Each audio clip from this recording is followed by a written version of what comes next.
Assalamualaikum warahmatullahi wabarakatuh.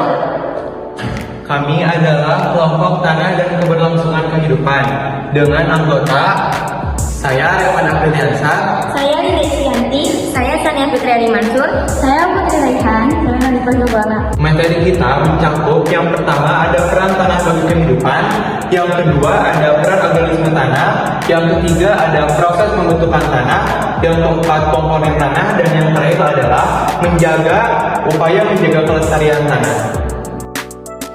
Peran tanah bagi kehidupan. Pertama, tempat hidup hewan dan bakteri.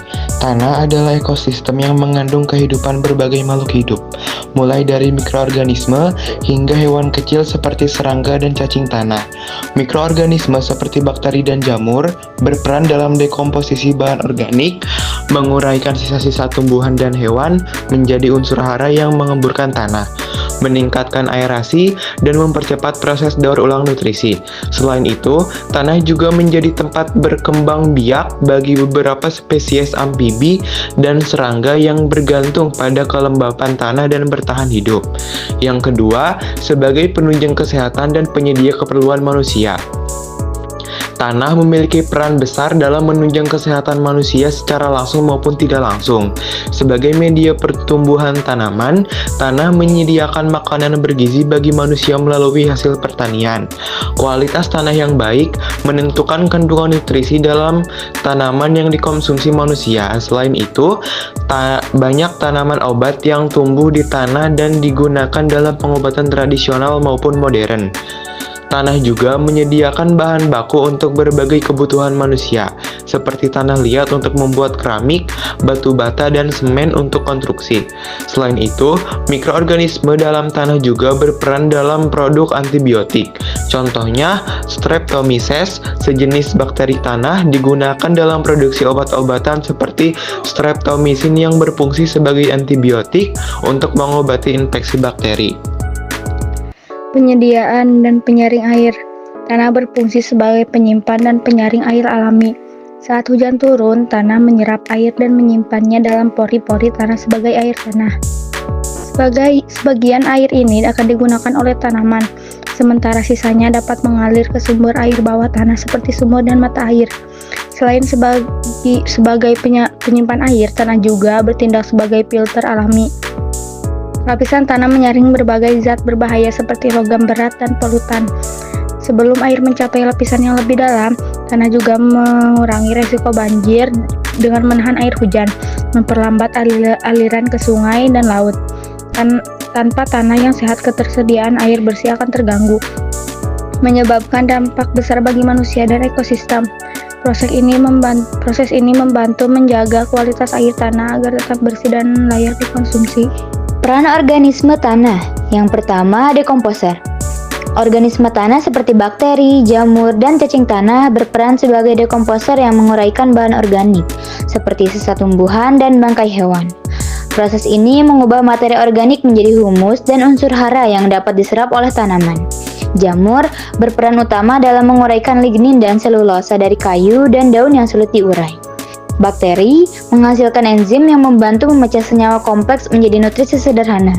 Cacing tanah makan bahan organik dan mengeluarkan kotoran yang kaya akan nutrisi, meningkatkan kesuburan tanah.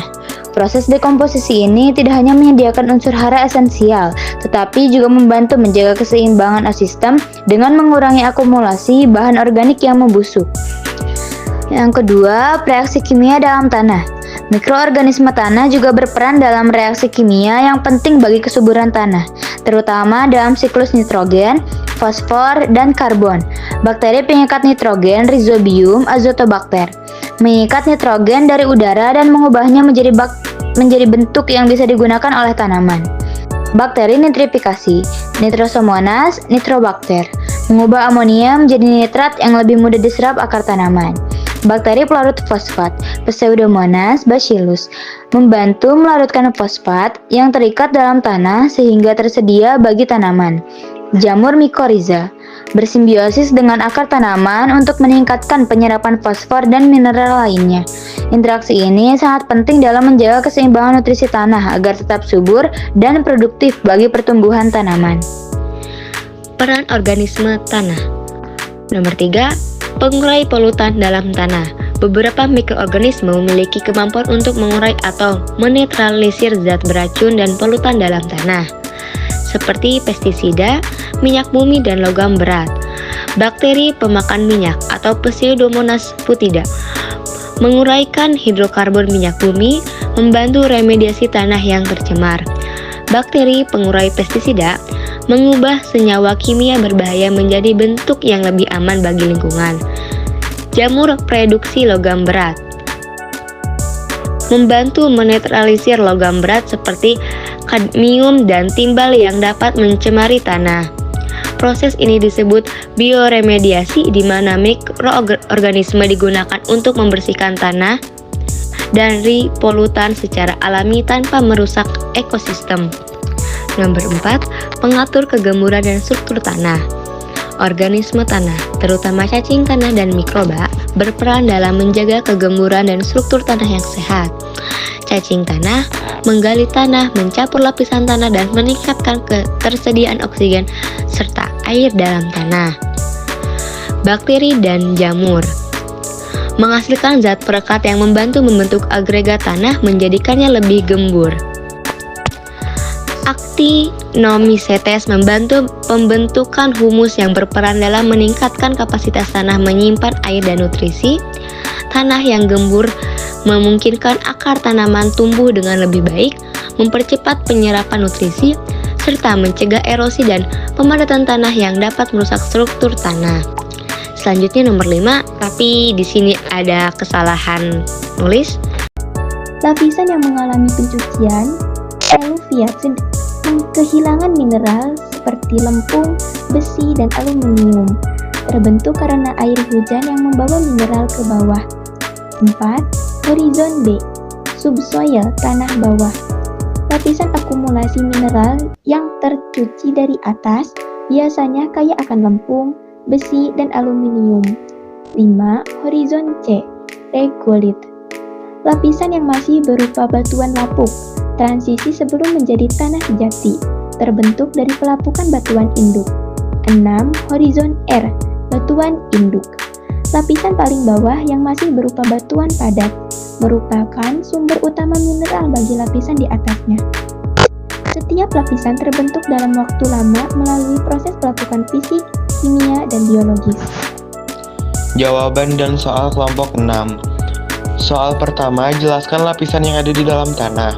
Jawabannya, lapisan-lapisan tanah dari atas ke bawah terdiri dari yang pertama adalah lapisan O atau organik. Lapisan atas berisi humus dan sisa makhluk hidup yang membusuk. Yang kedua adalah lapisan A atau topsoil. Lapisan subur tempat akar tanaman tumbuh, kaya bahan organik dan mikroorganisme.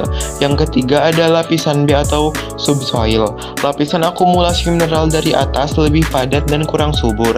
C atau regolith, lapisan batuan yang mulai melapuk belum mendukung kehidupan tanaman. Dan yang terakhir adalah R atau batuan induk. Lapisan paling bawah berupa batuan keras yang belum mengalami pelapukan. Soal nomor 2, upaya agar tanah tidak kehilangan nutrisinya adalah, jawabannya adalah tanaman adalah rotasi tanaman, pemupukan, konversi tanah, dan penanaman tanaman penutup.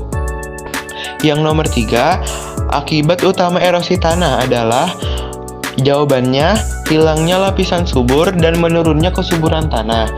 Nomor 4, ion-ion dalam tanah yang dibutuhkan oleh tumbuhan antara lain ada nitrat, pertumbuhan daun dan batang, fosfat perkembangan akar dan bunga, kalsium, regulasi air dan enzim, kalsium, penguatan dinding sel, magnesium, komponen klorofil, penting untuk fotosintesis, dan sulfat sintesis protein. Yang nomor 5, di lapisan tanah yang semakin dalam, ditemukan lebih sedikit organisme dibanding dengan lapisan bagian atas. Menurut pendapatmu, mengapa hal itu terjadi? Jawabannya ialah kurangnya oksigen, bahan organik, dan sumber makanan. Sekian dari kelompok kami. Wassalamualaikum warahmatullahi